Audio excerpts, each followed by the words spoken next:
Hey everyone, welcome back to the channel. Thank you for being here. My name is Andrew, coming to you from the beautiful Carolinas. Today's topic is going to be what separates you from the narcissist. Think about that for a minute. Everyone, if you like the content, please like, subscribe, and share. So there are many things that separate you from the narcissist. The first thing is you have a high level of empathy. You can put yourself in other people's shoes. You can feel other people's emotions when they're feeling sad or feeling that they need a hug, and you will be there for them. The narcissist does have a sixth sense, but their sixth sense is predatory, which means they go after or they tackle people that are vulnerable. And what they do is they want to find people that don't know what narcissism is, and they want to get those people to enter relationships with them, or maybe they recycle people, or other people pop up when they're down on their luck and the narcissist wants to twist the knife in those people.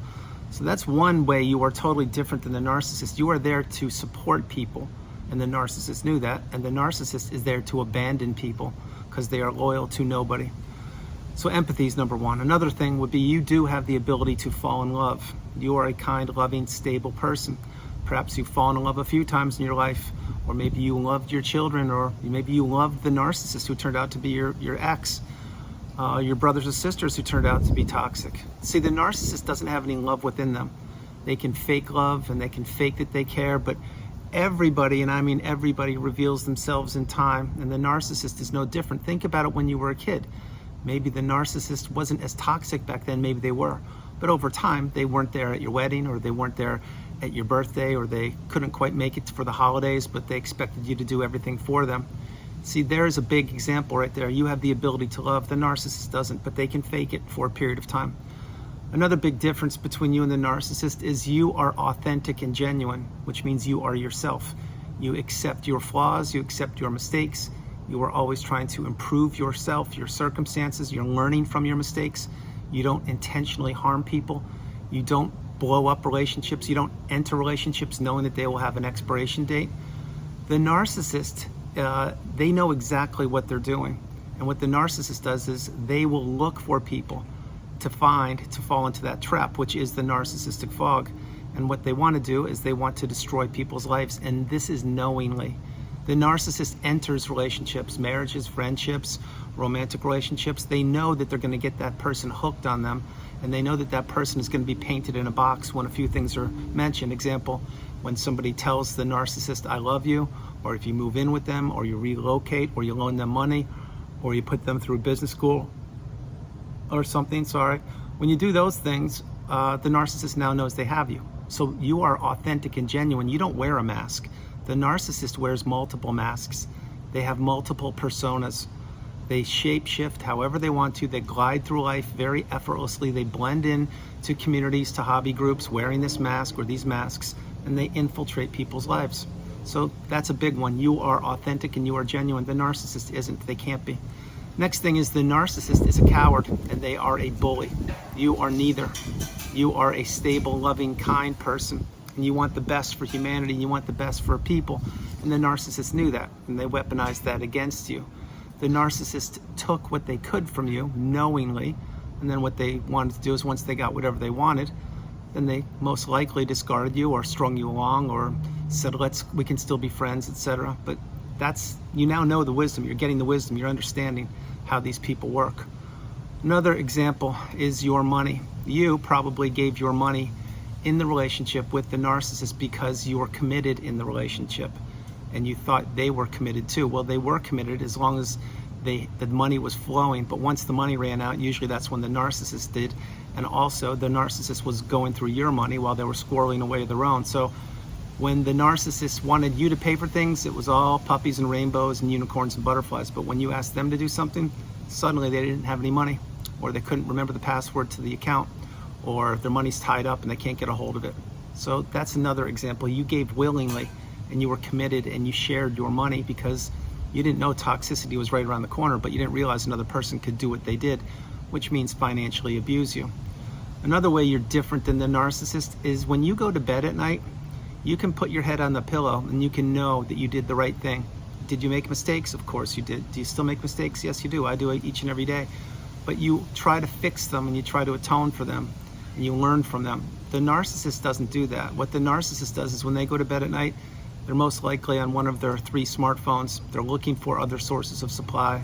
They're spying on people's social media of their exes or their former spouses.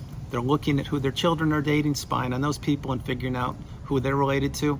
And they're looking at other people, their friends or their alleged friends, and seeing how far they're going in life, and they're comparing themselves with all of these people.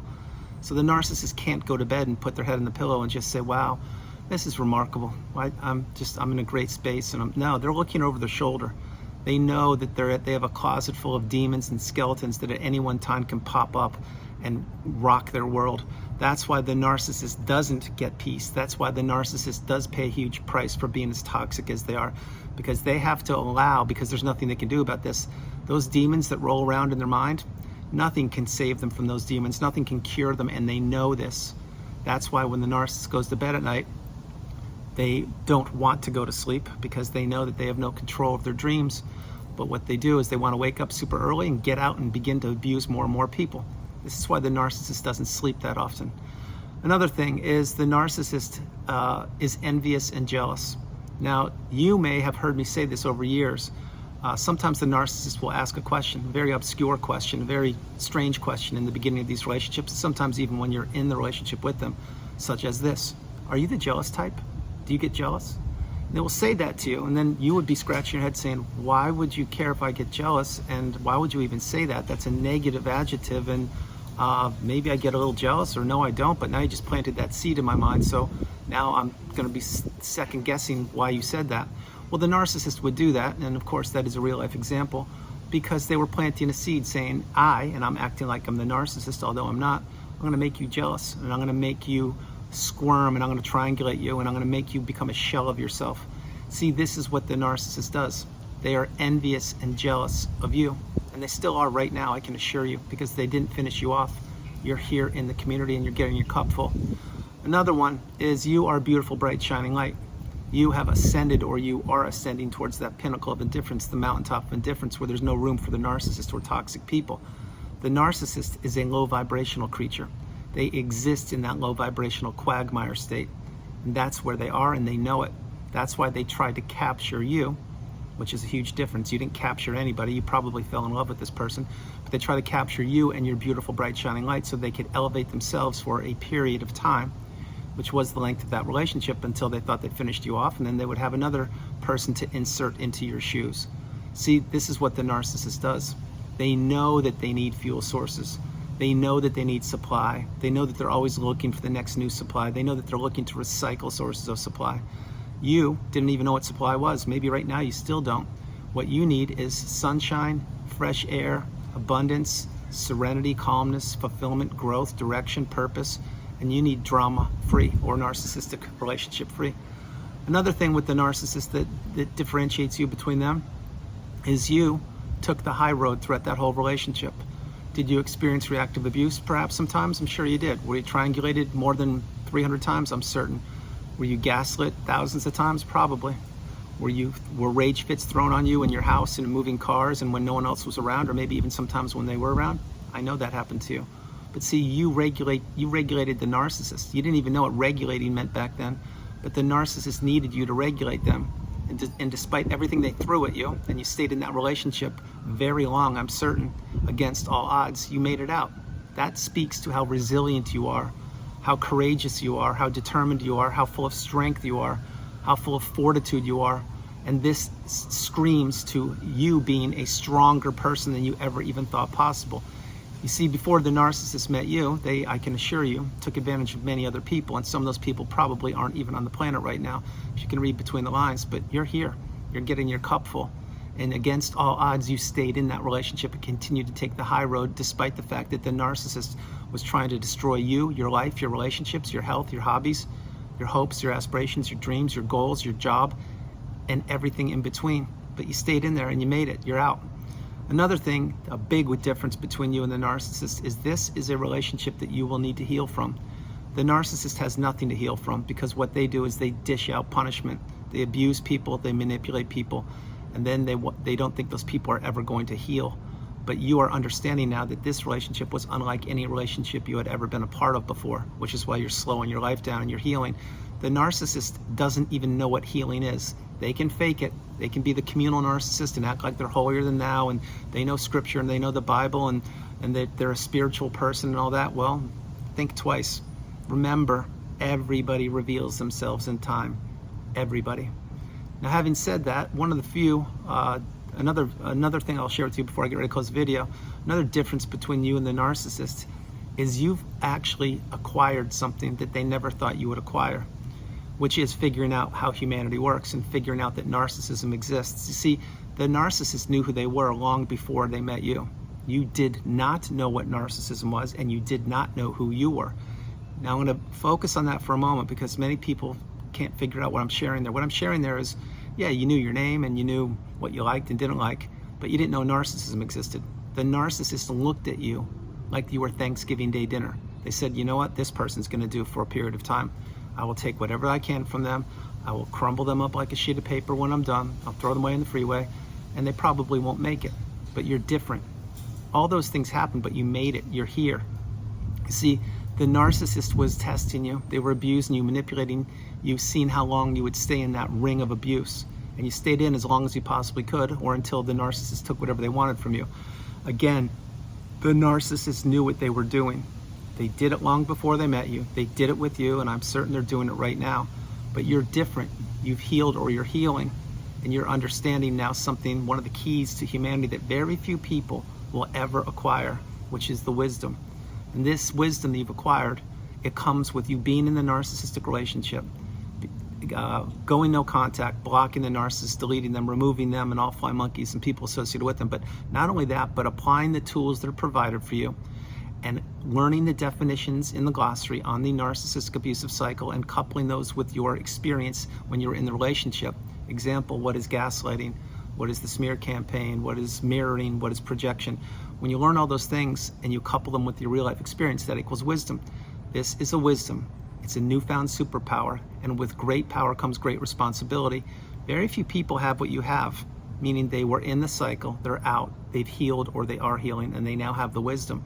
Many people read books, they watch videos, they can do whatever they want to do, but if you haven't been in the cycle, you don't speak my language. You may know the same terms and you may know some of the behaviors, I get that, but if you weren't in it day in and day out, in that ring of abuse, in that sea of manipulation, in that cesspool of misery, and you made it out, then you're not going to be able to finish my sentence. Having said that, I can finish yours like that, because this is what I do. I pay it forward each and every day. These are differences between you and the narcissist. That is why virtually in every video I create, I suggest for people to go no contact. Get off the radar of the narcissist. Realize you are total opposites. You are polar opposites on the planet. On one side, you have toxicity, the narcissist, and other people that are worse. You have all these other people that are a little bit of both, of what the second part I'll share. And over here, you have the true empath, or the person who's healed. Negative energy, positive energy, and most people are in between or in the middle. Those people are in the everyday fog, and that's fine. I used to be there myself.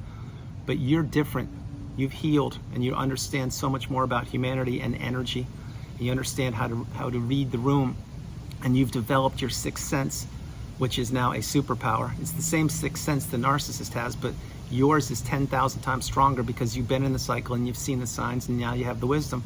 The narcissist can't touch you any longer. They can do nothing but slither away off to a new source of supply.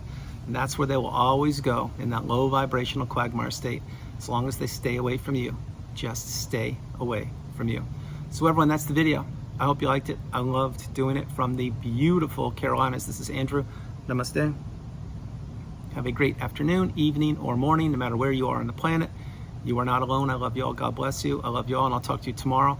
And the last couple of videos I've created, I am speaking much slower. Hopefully you can understand me a lot easier. And I'm in a different location where it's not as noisy. And I'm doing my best to provide the best quality videos that I can. Currently, having said that, it's about the message. Get the message, play the videos, play them a few times, and continue to move forward. Continue to get your cup full and continue to learn, to grow, and to teach. I love you all. God bless you. Big virtual heart. Big virtual heart for you all. I'll talk to you tomorrow. Bye, everybody. Bye.